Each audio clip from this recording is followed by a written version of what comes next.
Sinailalim na po sa state of calamity ang buong probinsya ng Cebu dahil po sa pananalasa ng Bagyong Tino. Inilabas po ni Governor Pamela Barriquatro ang Executive Order No. 68 Series of 2005 na nagdideklara ng state of calamity. Pinapayagan nito ang provincial government maging ang lokal na pamahalaan na gamitin ang kanila pong mga emergency resources para sa rescue, relief at rehabilitation operations.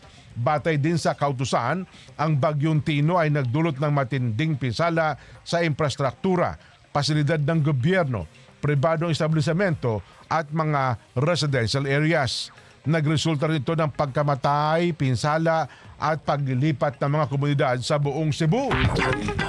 Naantala rin ang pangunahing serbisyo dahil po sa bagyo na nagdulot ng patuloy na banta sa kaligtasan, kalusugan at seguridad ng publiko. Kinumpirma po naman ng Provincial Disaster Risk Reduction Management Office ang pinsala at inirekomenda ang deklarasyon matapos isiwalat ng assessment sa matinding pinsala at patuloy na panganib sa buhay at mga ari-arian.